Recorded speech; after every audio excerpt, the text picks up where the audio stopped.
It's still thinking, so I guess we're not live yet. Okay, do I have a black Sharpie? Oh, we're live now. We're live. We're live. Okay, okay. Hey, everybody, it's JJ Conway. I'm so excited to be here with y'all today. It is our Fireside. We have not done a true Fireside chat in a little while. Sickness and travel, and the other partly because whenever I've gotten on, sometimes I forgot, these months have been kind of wonky. Doesn't anybody else feel like February and March and April were like wonky? Like the month started weird, and so it felt like it wasn't the first Thursday. Maybe it's just me. And yes, I should be better. I pay better attention to my calendar. Sometimes I just pulled out the class that I thought for the week that I thought it was and didn't even connect. So here we are. So if you are watching me live, here's what I want you to do. I want you to in the chat, okay? Now, on some channels, Streamyard kind of waffles on the questions. So if but I don't go to your question, then please try a different platform or submit askjjc. JJC for JJ Conway.com. askjjc. At the end, if I don't get, I've got two questions. I had one and another. I've got two questions to go over with y'all today. And if we don't get any more questions, try to do that living the law of attraction that didn't work out last week. And for those of you who are not watching me live, you're like, why is she saying all this? She could just jump right into it. I could, but we have our few, the faithful that are there every Thursday night. Now, I do say the few, the faithful. I paying more attention when we broadcast during the day than when we broadcast. It used to be we've taught Thursday nights every third Thursday for, and whenever we had a special class every Thursday. We've taught that for years, since 2014, y'all. Actually, it might even be 13. When did I do that first real estate class? I don't remember, but I know it's at least been through since 2014, because 2013 is when they had sequestration. And that's when I realized I needed to stop being a volunteer financial planner and start actually charging people, because not on good old government jobs anymore. They'll slash your pay and your hours just like they did during sequestration at my agency. So I said, whoa, I got to do something and take care of my own financial future. It's me and the Lord. We taking care of this thing. And so I know it's at least after then. But anyhow, so I've got two questions today. And then depending on the time, because this is a big night for our household. It was the night of jazz when my son did his performance, and he did some improv. And y'all know I don't really do secular music, but I'll tell you what I do. I do my family and my kids. So even if I don't necessarily like a lot of jazz, I will go and be in the audience, and y'all better believe I was cheering for my baby when he hit them high notes. I was so proud of him. So proud of him. All right. So it's a big night, and so my husband's going to get food for the, I fed the little one, and we got. I'm not going to drag it out tonight. Now I'm committed. My family knows Thursday nights are my teaching night. I am committed to being here with you if you have questions. But let me tell you something. If you don't have any questions, I'm not going to stay on late, because I'm going to go celebrate with my family. They're not expecting me to celebrate early, but I will take the advantage, all right? That almost doesn't sound right. It almost sounds like please don't ask questions, but actually I need you to ask questions. Because if you don't ask questions, I don't have anything for the podcast. And yes, we are finally starting the podcast back up. I was trying to wait until we got all the old Building Wealth Together entries, interviews done, and all of the what was the other channel I was broadcasting on? All the Fly Newbie and Queen. I was trying to push all of that out. And because of the car accidents and the what have you and the this and the that's, we have like 3 or 4 months of backlog. And so like today went out on my YouTube channel was stuff that was like from Christmas time. And I thought, I kept hiring people and they weren't working. And finally, at some point, the buck stops here. And so as any entrepreneur knows, you can surround yourself with a good team and those people can be poached. Like my really amazing VA that I had, she is now making 7 figures editing books for people. Not going to come back to being my VA. So it's going to take me a while to find another one like her, but I'm not trying to hold them to that standard. But at some point, and this isn't what we were going to talk about tonight, but this is going to help you in your business. At some point, if you want in your business, or if you want in your relationships, if you want in your ministry, at some point, you have got to take responsibility for the things that are going on. And it was really easy for me to say, I hired someone to manage my email. She's not doing it. I hired somebody else. I hired this one. I hired that one. I boom, boom, boom, boom, boom, boom, boom. But at the end of the day, it's my responsibility. It might not be my fault, but it is my responsibility. And it's the same with your dream.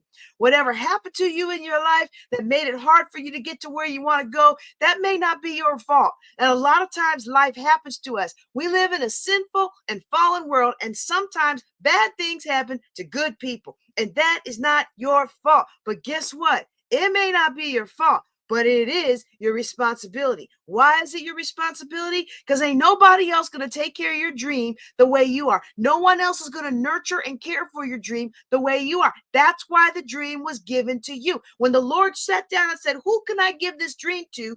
The Lord picked somebody who he knew was going to do the best possible job.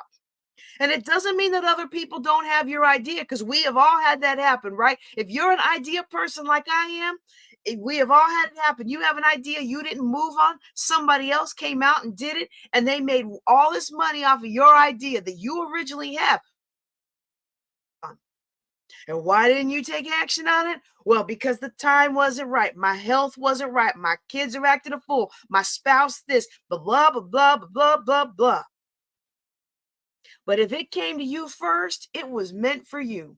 And you didn't move your feet, so somebody else took your seat. And they probably didn't do as good a job as you could have done.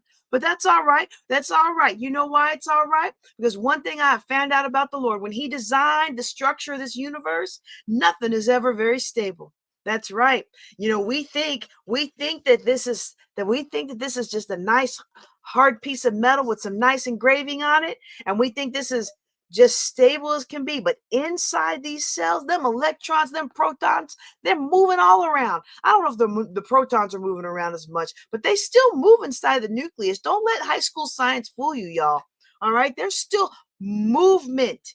The whole universe is generated on movement and energy. So you might have missed that dream back then, but don't miss it now. You might have missed that opportunity back then, but don't miss it now. The door might have opened for you to be on the big stage, and you didn't feel confident enough to walk onto that stage and kill it and make that money.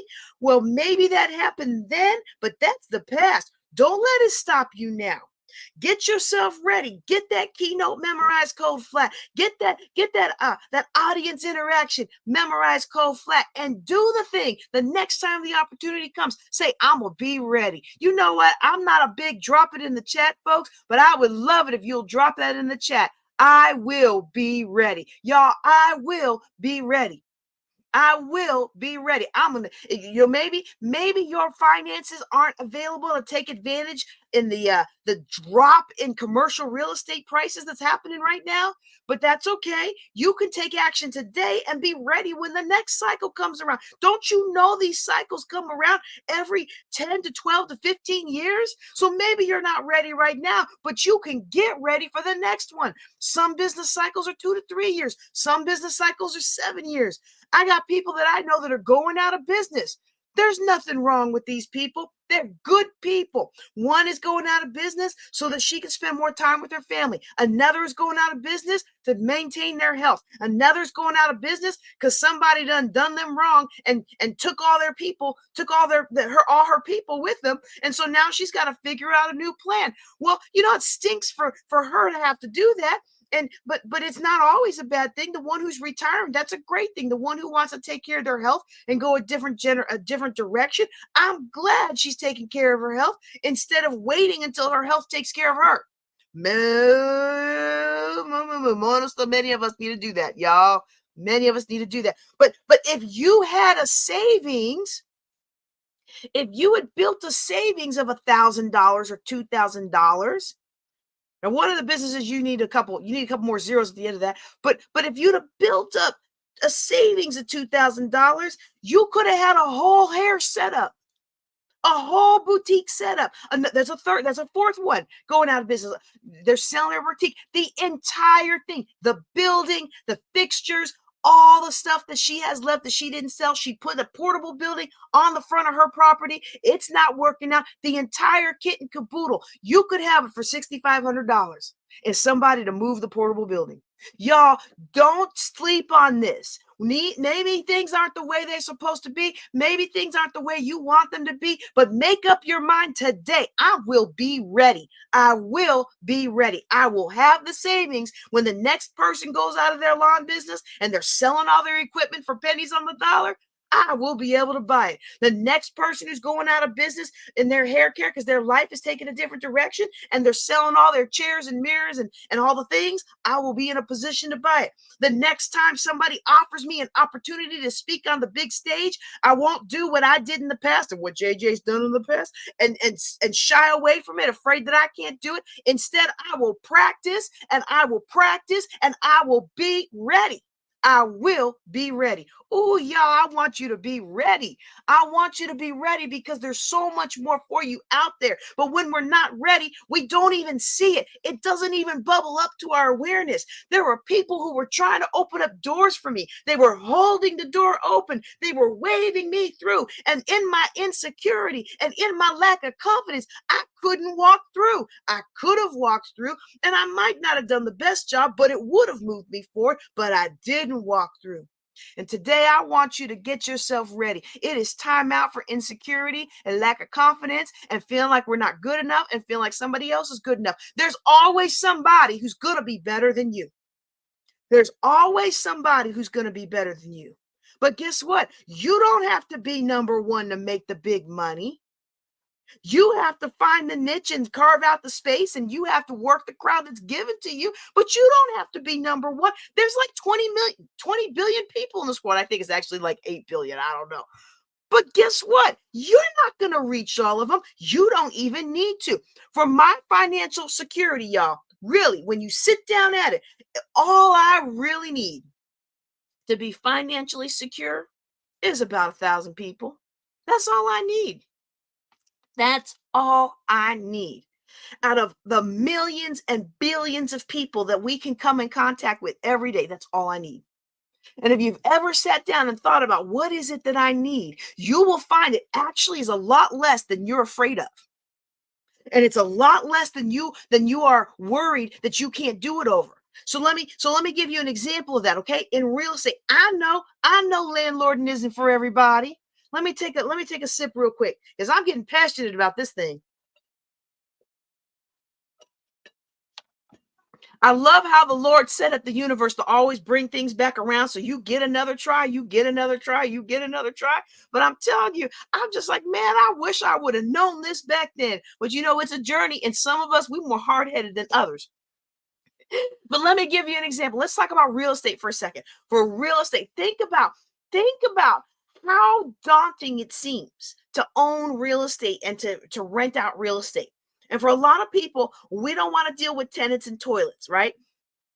Most of my property I manage myself, but I have some that's in areas that I would rather have someone on site to manage it. And I'm in the process of liquidating those because I really do like to have hands on my properties.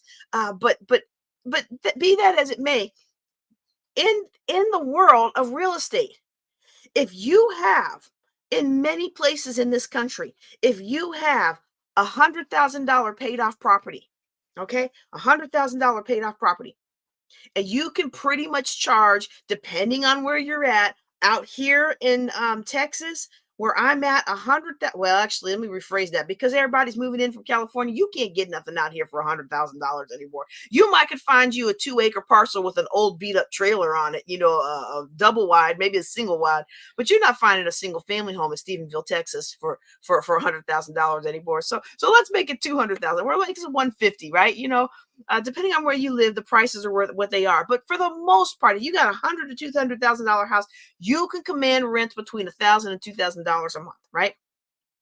And if you were to buy a house that needed to be fixed up today, and you bought it at a low enough price point that you could, it's $100,000 house, but you're making 3 or 4 or 5,000 every month, and you live frugally, you can pay that property down in a couple years, go buy you another one, and rinse and repeat. And in 15 years, you are financially independent. You have $10,000, $20,000 coming in every month with paid off real estate that you don't have mortgages on. That's what paid off real estate means. You don't have mortgages on. You're just collecting the rents. I mean, I don't know too many of us who can't live off of $10,000 a month. Now, some of us have some expensive tastes and we like to do more. That's okay. And I'm not going to knock that because I know the Lord has called me to more, right? But we can all live at $10,000 a month as a base. Can you live at $10,000 a month as a base? Could you do that? I think most of us today could live with $10,000 a month as a base. And if y'all know if anybody watching me does math, you know that my math was not correct. But the reason my math was not correct is because just because you have all these houses doesn't mean you recoup all the rents. You got to set some aside for vacancies. You got to set some aside for repairs. You don't get the full amount. Like I do a 75% estimate. If I've got rent homes bringing in this much, I don't count on this much every month. I count on this much every month because the rest of it is either going to repairs or it's going into savings for repairs or it's going into savings to help me keep my income levels stable when the property is vacant. All right. So see, you can do that. But why do a lot of us not do it? Because we look at the guys on the TV with the big slick stuff and we think, oh my goodness, I could never do that. I can't have 100 doors. You don't need 100 doors. You really need like 5. And the cool thing about real estate is you don't even need to buy property to make money from property, even if you don't flip the property. So that's one of the things I love about real estate. But let's take something else.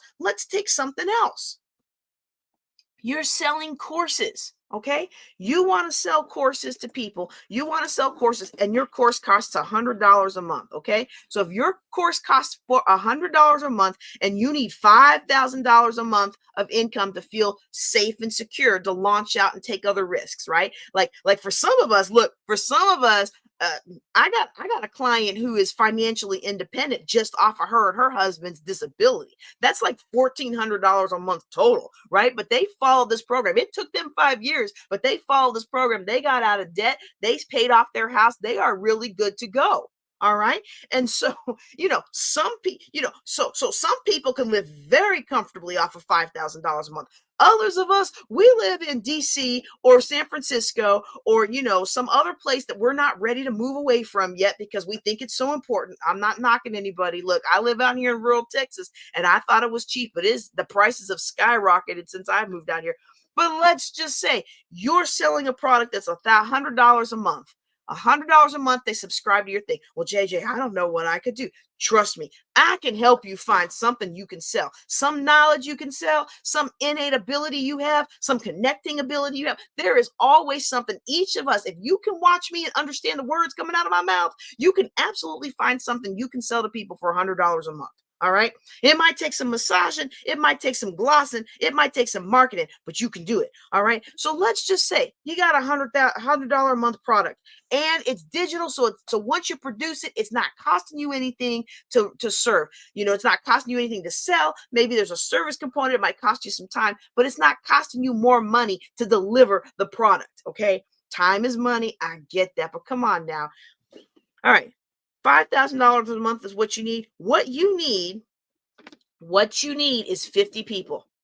50 people. 50 people. Guess what? Even in my tiny little town, this is Stephenville, Texas. There's like 21,000 people in this town. It's really not that tiny anymore, right? There are 60,000 people in Erath County. 60,000. That's it. When I lived in Northern Virginia, I think there were like $60,000 people just in my block. Just in our row of houses, like that little square, like I think there was probably 100,000 people tucked in there, houses on top of houses and condos and townhomes and all that stuff in Northern Virginia, right? But 60,000 people in Erath County. All I need is 50. That's not even 1/10 of 1%, y'all. And we don't get started because we think to ourselves, I don't know 50 people who would buy $100 product from me every month. I don't know those people. But guess what? You know people who know people. That's why it's so important. That's why it's so important for us to work together, for us to network, for us to come together at conferences like Juneteenth Legacy and All Black National Conference and the Power Networking Conference. It's important for us to go to these different places where we can network and work together. Because I don't have 50 people on this street.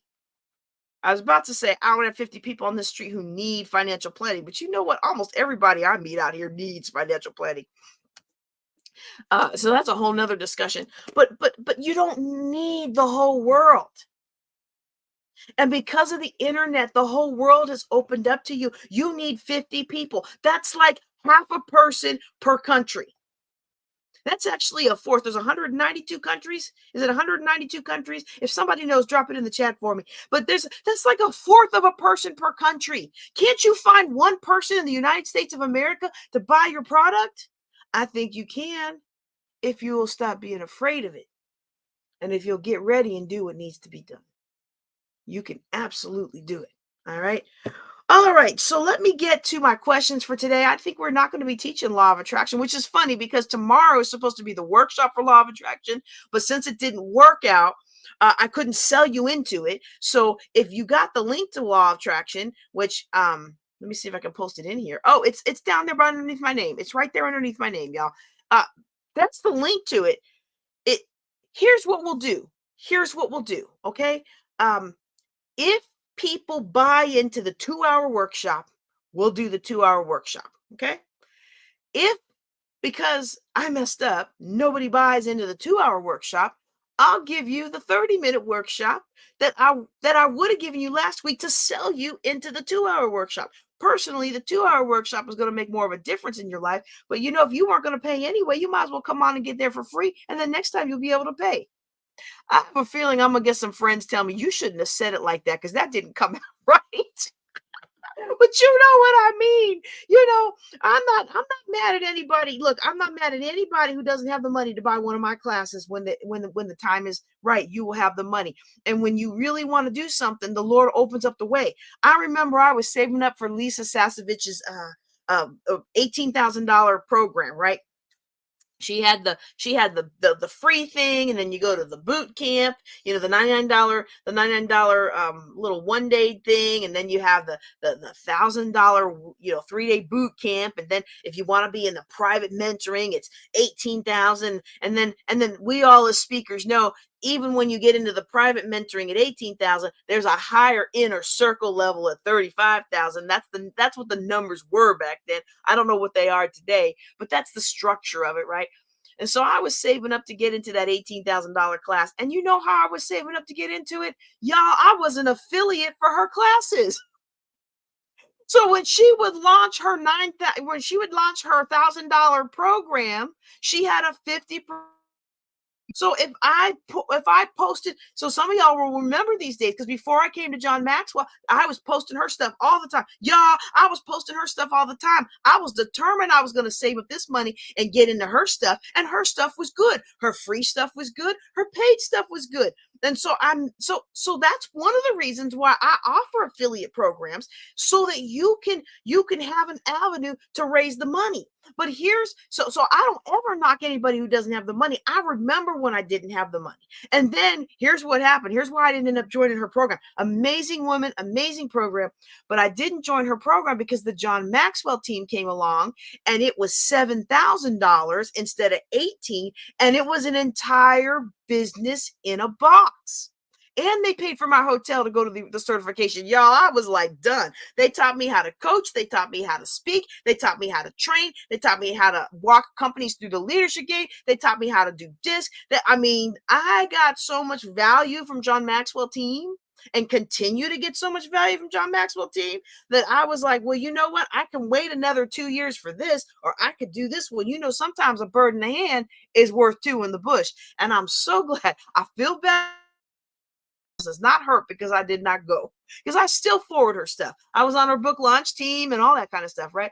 But the thing is, so I create those pathways for other people. So I don't knock it if somebody can't afford to be in one of my programs at the moment. What I do knock is you don't take advantage of the things that you should take advantage of. You don't take advantage of the free things. You don't take advantage of the affiliate programs. See, you can't tell me you want to be in something and you don't have the money. Because I know if you really want it, the money will come because you will do the things you got to do and the money will come. The doors will open. A lot of times I have people come to my conferences. They're like, can I volunteer? Yes, you can volunteer. You can't, you want to volunteer. You don't have $1,000 to be a VIP speaker, but you're going to be willing to work behind the scenes. Absolutely, all day long. Why would I do that? Because somebody else did it for me, and people still do it for me. You know, it's amazing how many stages I've been able to be on, how many pictures I've been able to take, how many contacts I've been able to get from high earners and high professionals just from volunteering. So I'll volunteer all day long. Now, look, if I volunteer and volunteer and volunteer and you don't ever acknowledge me or allow me in to see the content, now we're not doing that. No way, no way, no, no, no. It has to be a win-win, right? I'm not here just to serve. I'm here to serve a purpose. And if my purpose aligns with your purpose, then great. Okay. Woo, I wasn't going to say all that, but y'all, I think it was good. So let me go ahead now and answer the question I have. I've got two questions, one that was submitted before and one that was not submitted, but I answered it privately and I want to share it with you because it goes into this line of, and in fact, I'm going to do it first because it goes along the same line of the mental aspect of financial planning. And so what this person's question was, as they were wondering if they should just let their credit card go into collections because they had $12,000 on their credit card and now the interest rates have bumped up and now it was $300 a month that they had to owe. And actually, I thought that was pretty good, right? So I interact with this person. This is a person who was on Reddit. So I interact with this person and I get to find out a little bit more of the situation. And you can find the initial post online, but you're not going to find a lot of the situation online. And what I realized was under the surface is a fear, is a huge fear of the unknown and a huge fear of making things more complicated. And I'm not mad at anybody who's afraid of making things too complicated. Y'all know I'm very big on if you can't explain it, don't do it, right? If you don't understand it, don't do it. And if it's going to make your life too complicated, watch out. But in this case, you know, one of the things that they were saying is they could maybe transfer some of the balances. You know, I'm not a fan of credit card arbitrage. All right. You know, you open up this card, you get the 0% balance and you put all your stuff on it. And then when that 0% runs out, you open up the next card and you put all that stuff on it and you get the points and all that. I don't like that kind of behavior because to me, it's super complicated for a lot of people to pay attention to when, what, and it doesn't help you move the needle forward in your life significant enough. It basically is a band-aid to a bad situation, but at the end of the day, you still have all that debt. You may not be making payments and you might have freedom of lifestyle for other things. And you might think, oh, I've got freedom of payment right now, so I can do these other things. And those other things will make me money. And later on, I'll have the money. And then I'll be able to pay this off and it won't matter anymore. Well, you know what? One thing I've learned, that usually doesn't work because something always happens. Something always comes, right?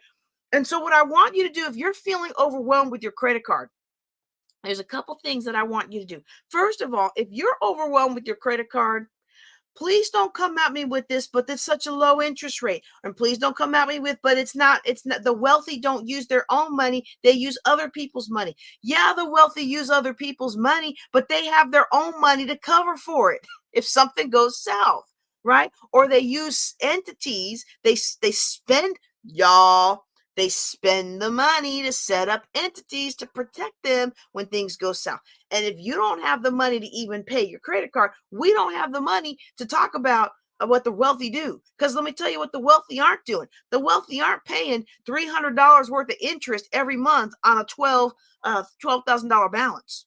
Let me tell you that much. Okay. So I want to show you this. Some of you have seen this before.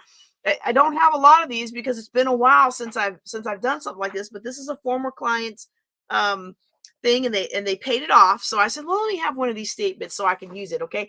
I want you to look at the back box on these things. Okay. I want you to look at the back box on these things. And you can see here, like at this one, this person's balance was $3,500. If they just paid the minimum payment of $114, okay, then they would ultimately, by the time they paid this off, end up paying $9,700. That's $6,000, $6,200 more than this balance. So I want you to think strategically about this. So what you have effectively done with this card is you have effectively paid $10,000 for something that's $3,500. You see how that math works? See, in the here and now, all we're thinking about is the 114 payment. And that's what the banks want us to think, because the bank is like, ha, ha, ha, ha, we got them to pay us $10,000 for something that was only worth $3,500. You do that math all day long, and that will show you why these banks have the biggest buildings in town. All right. But so please don't feed into that. I'm not saying I'm gonna cut you off if you use credit cards. I'm finding more and more financial planners and even, I'm one of Ramsey's preferred coaches, right? And even among Ramsey coaches, a lot of people use credit cards. So I understand about fraud and all those things. We're not going to have those discussions today, but this is real. This is stealing wealth from you and from your future. This is stealing wealth from your future. You feel like you don't have enough money to send your kids to college? No, you don't have enough money right now because you done given it all to the credit card companies. If you'd have paid your bills on time, you would have had extra money to sock away. And then that extra $6,000, $6,200 that you ended up paying, that you would have paid to them, could have gone to your kid's future, could have gone to your future. This is insidious, y'all. This is just one card, and that's a low balance. A lot of us are allowing these companies to rob us of our financial future, and we get into these situations and we don't know what to do. And I'm telling you right now, you got to take the first step. And by law now, they didn't used to do this when I first came out and had credit cards out of college that I should have never had, because they shouldn't have targeted us credit card us students. Y'all, I am so okay. We haven't announced it yet. Some people know privately because we're waiting for some things to make sure that they're all straight, because I can't announce this. We did not get the Air Force Academy. Philip will not be going to the Air Force Academy.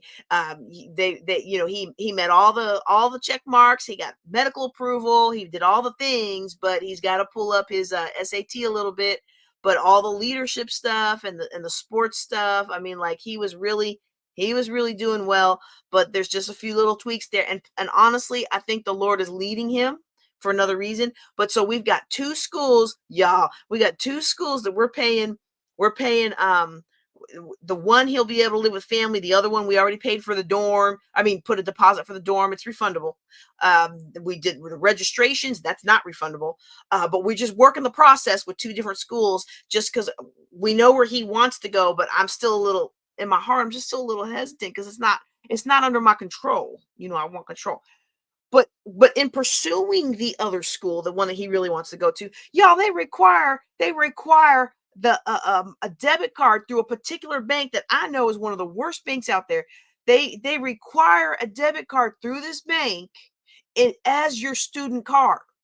And I guess it's the new trend now that, these financial institutions are partnering with institutions of higher learning. But to me, it's ridiculous. To me, it's ridiculous that in order to be a student here, you got to use the card that comes through this bank that charges high fees, offers some of the worst credit cards out there. Oh, it makes me mad, y'all. And I'm going to have some real good conversations with my son about that, because I spent 2 hours today trying to find a way for him not to have that card. and he doesn't have to use it. But we all know, come on, y'all know. He's gonna, if he's gonna eat on campus, he's got to use it, it's all that stuff. So I was like, So anyway, uh, we need to understand that this whole money game is really insidious, and they are coming after us, and this is why. So I want you to look here. And this is why I didn't think that person needed to let their card go to collections. What I told them to do, just in case you want to know, as I go through this explanation, I told them to call the cards that they have and get on a hardship.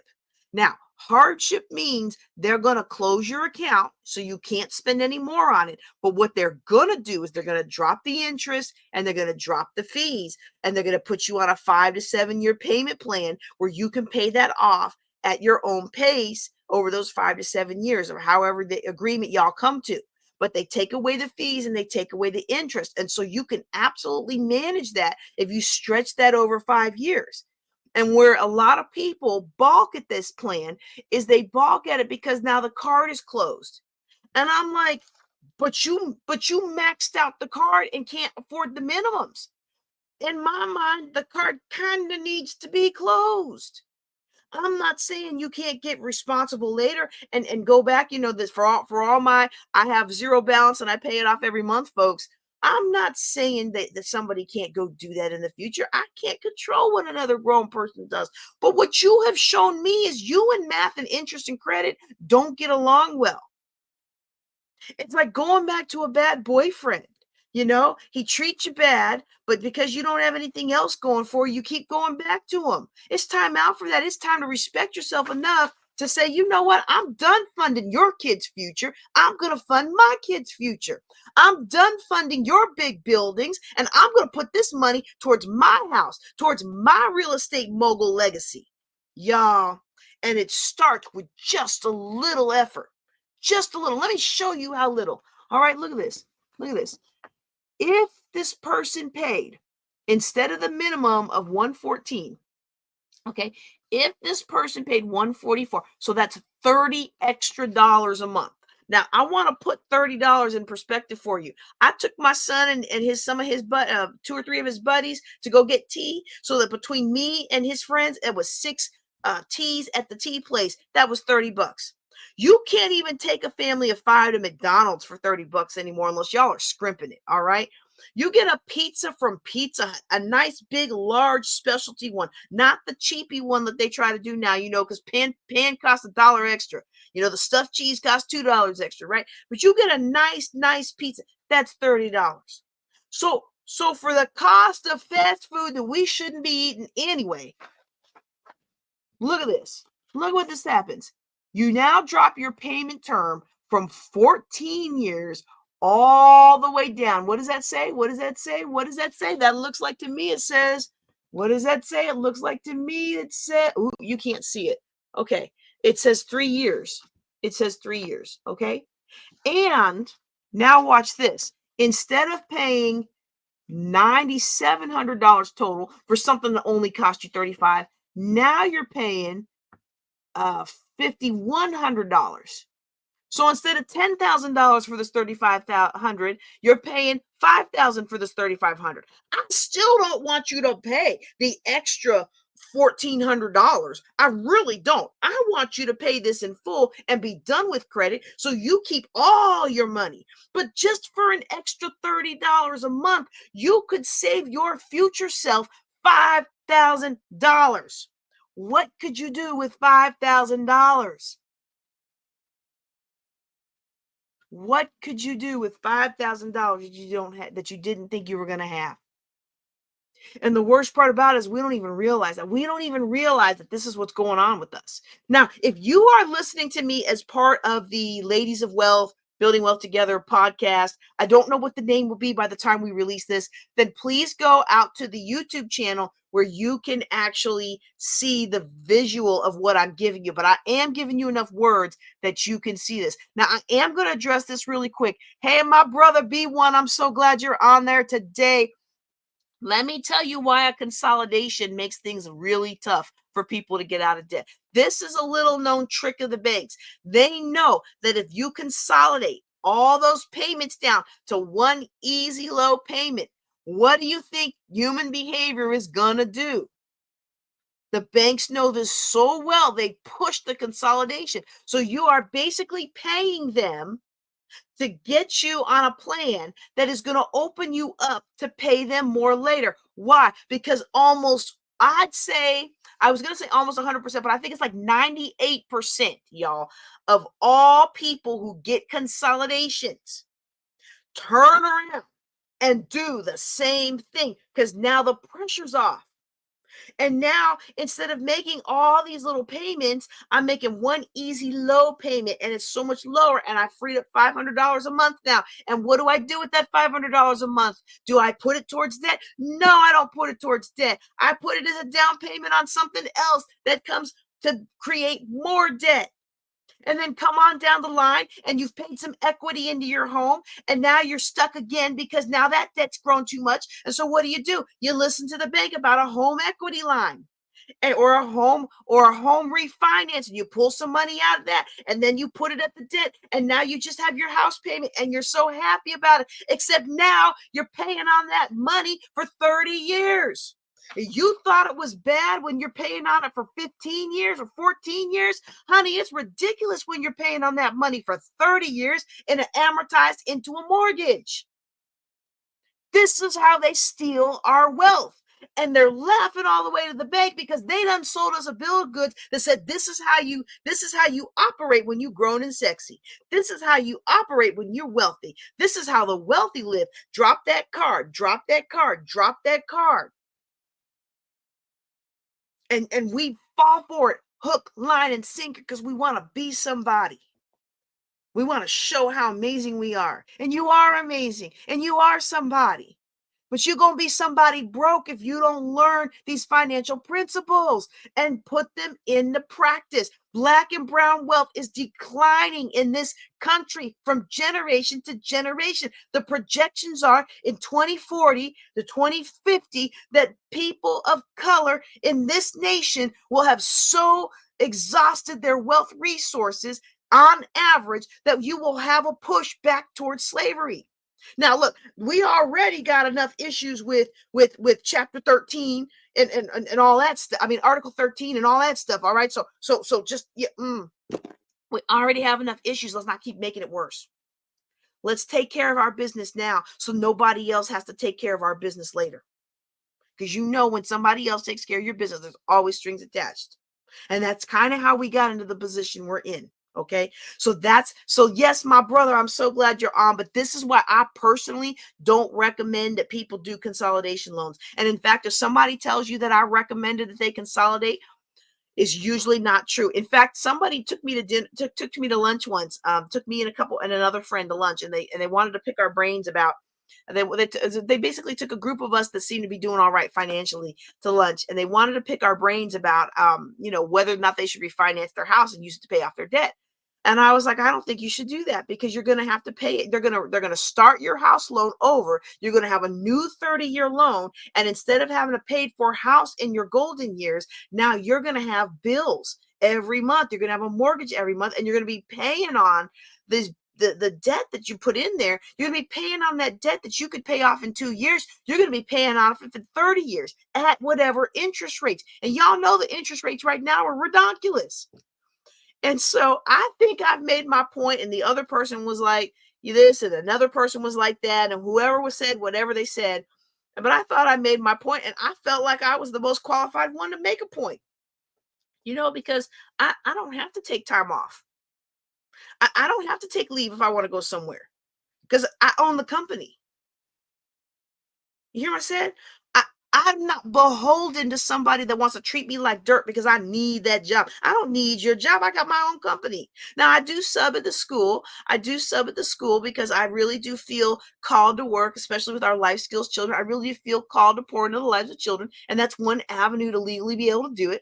And there's also other reasons for that, but they're not financial reasons. Trust me. They are not financial reasons. We do not pay our subs enough. I'm going to go on record and say it. And I'm sure other districts have the same problem. That's why it's hard to attract good people. All right. But I don't Even with that, if I don't feel like working, or if I don't like the campus, or if I don't like the administrator, or if I don't like that class of kids, I've done that class of kids before. I'm not doing that again. I don't have to. And you can sit there and criticize me all day long, but let me guess what you have to do. You're going to have to pick yourself up and go back to work for that toxic boss who's always trying to find a way to fire you, always trying to find a way to mess with your time and mess with your money, always trying to find a way to mess with your psyche, always trying to find a way to make you do all the work and give somebody else the credit. See, I don't have time for that anymore, and I don't have to. And that's what I want for you.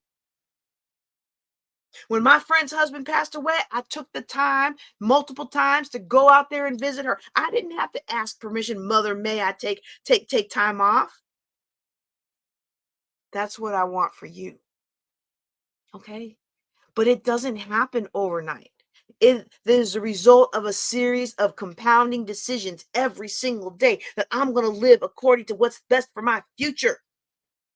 And this is what we walk into when we are not making decisions according to what's best for our future, because this future, somebody just got robbed willingly.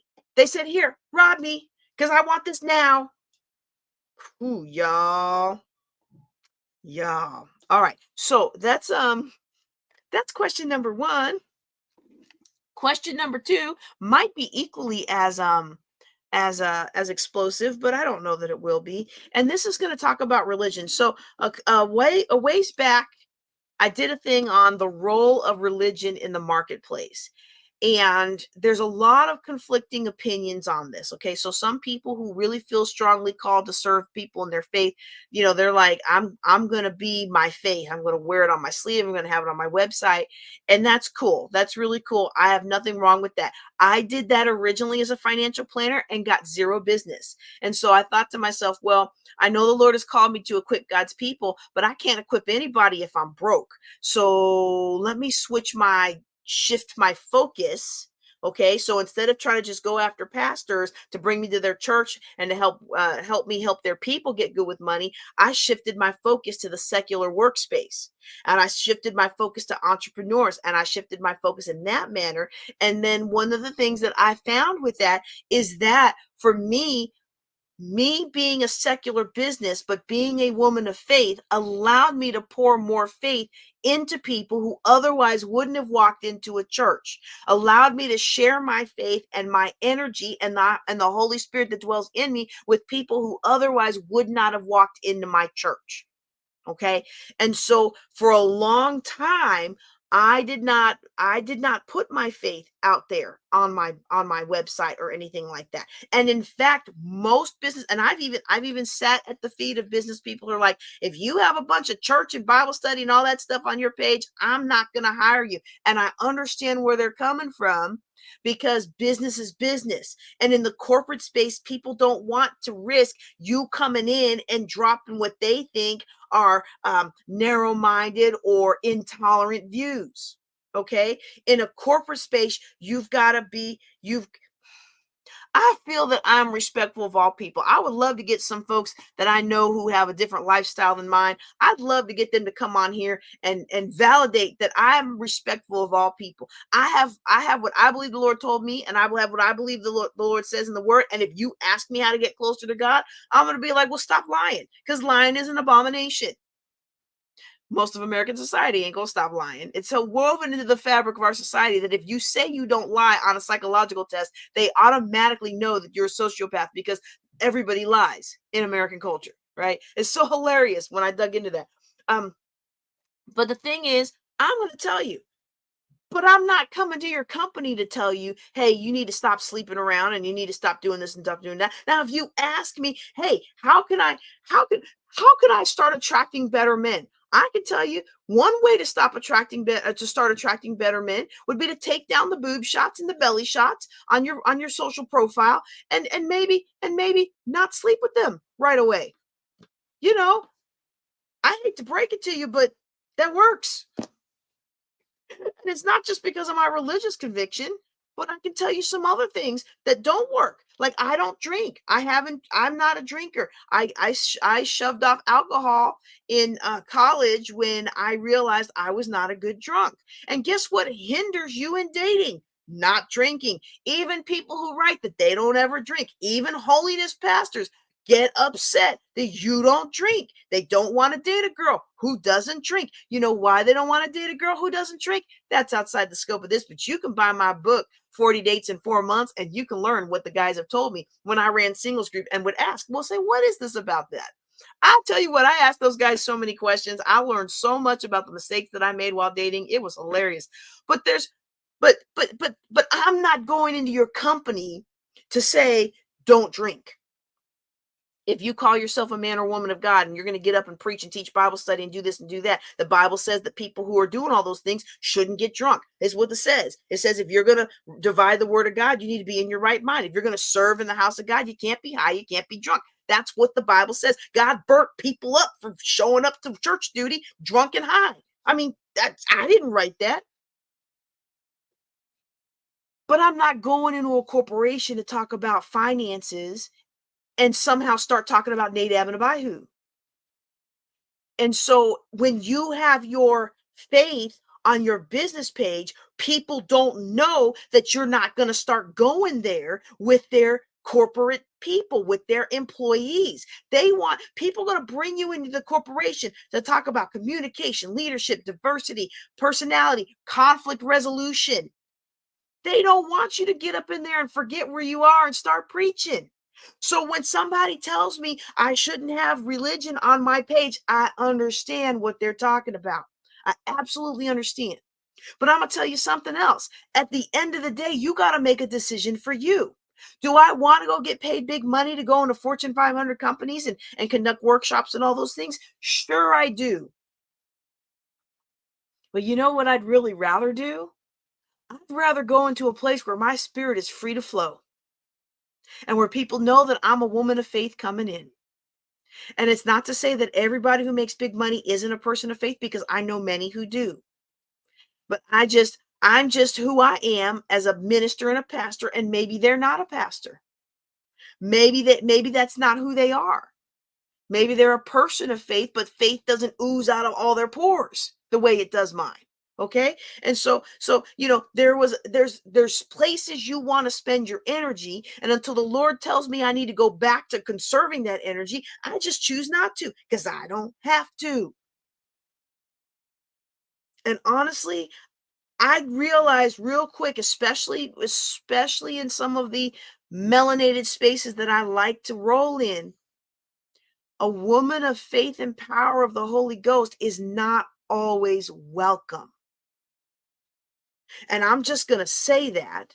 We have all these other religions and all these other faiths and all these other things, and everybody's tolerant of everybody else, but they are not tolerant of people who claim to serve the true and the living God with the power of the Holy Spirit.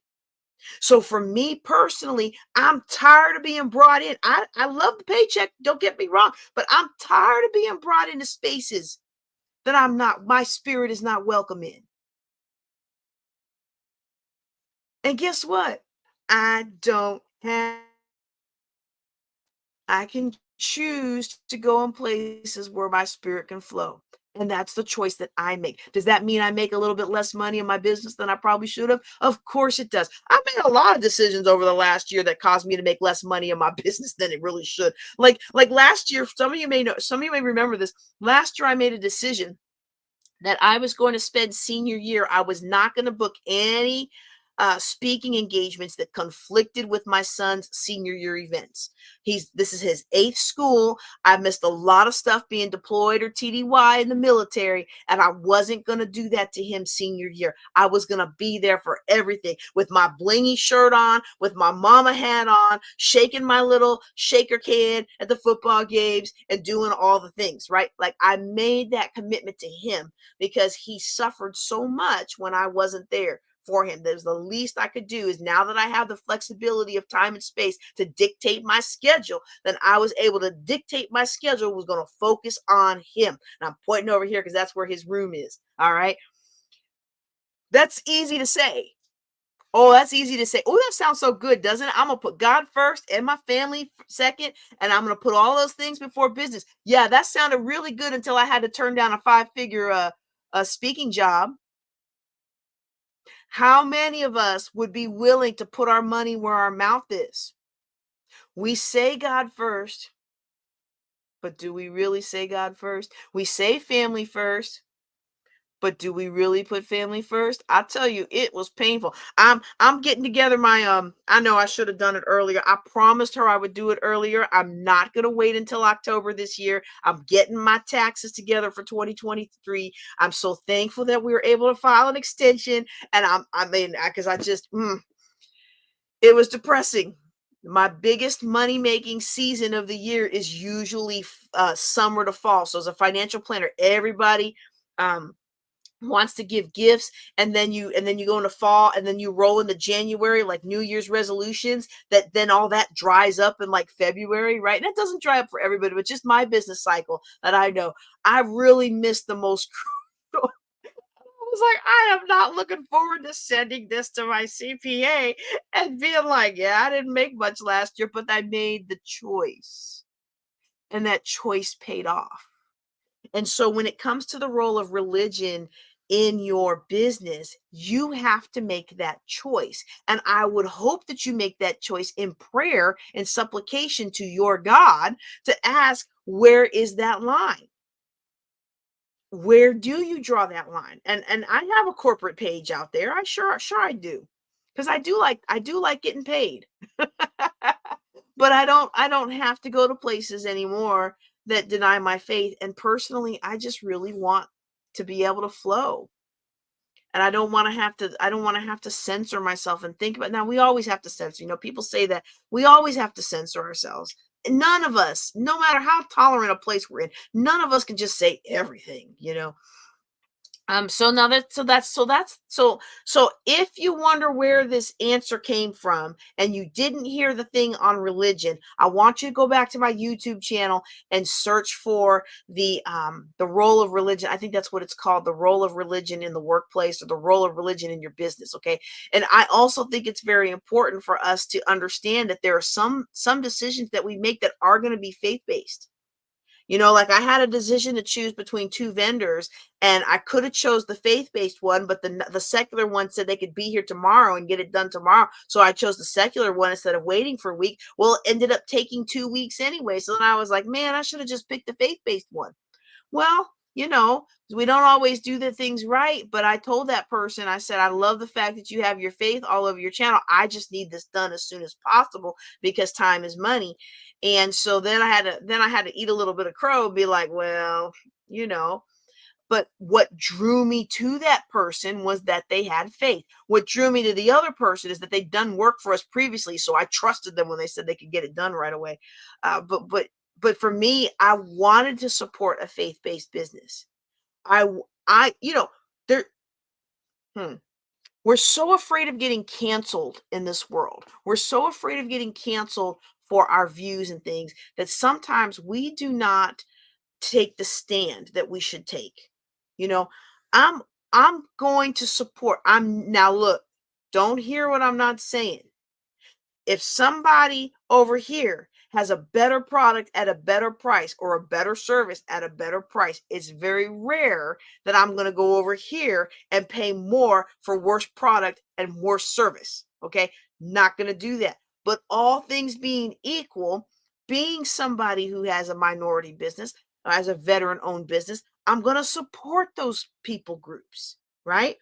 And so I feel like I'm saying the same thing over and over and over. I hope that the person who took issue with my comments in the video, and I hope that you can see now where I'm coming from.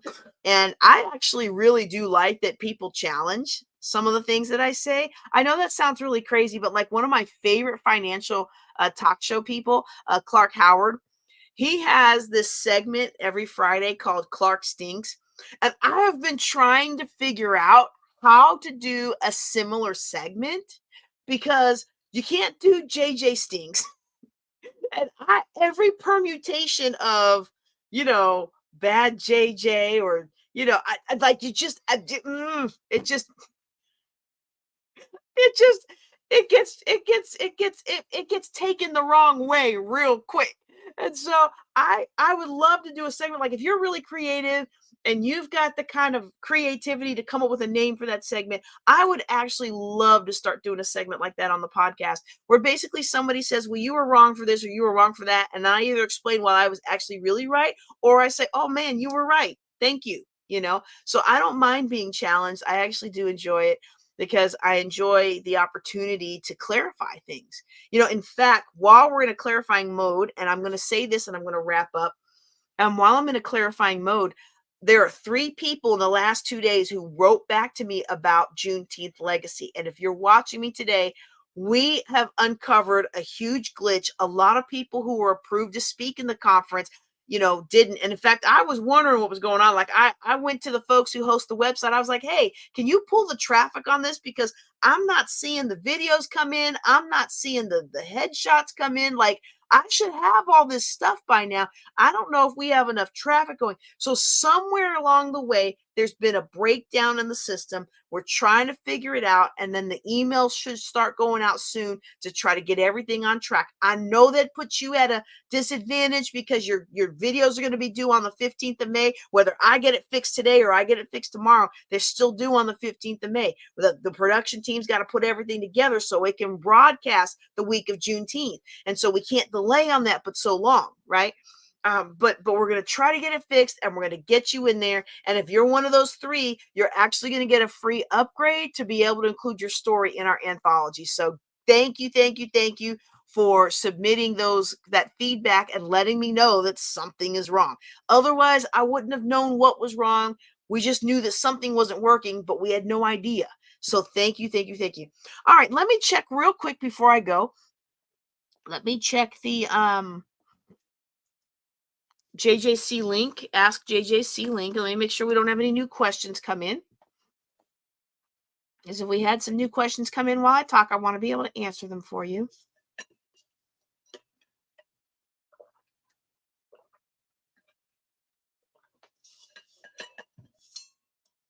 It's not connecting.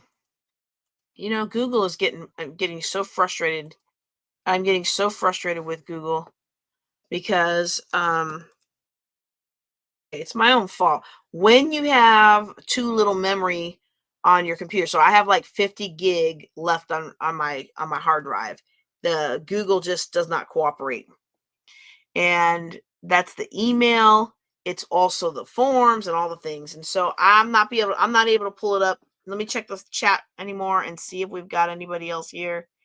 Okay, I don't see any more comments that are questions. So I want to thank those of you for participating. I hope you've enjoyed yourself. Y'all take care and be blessed.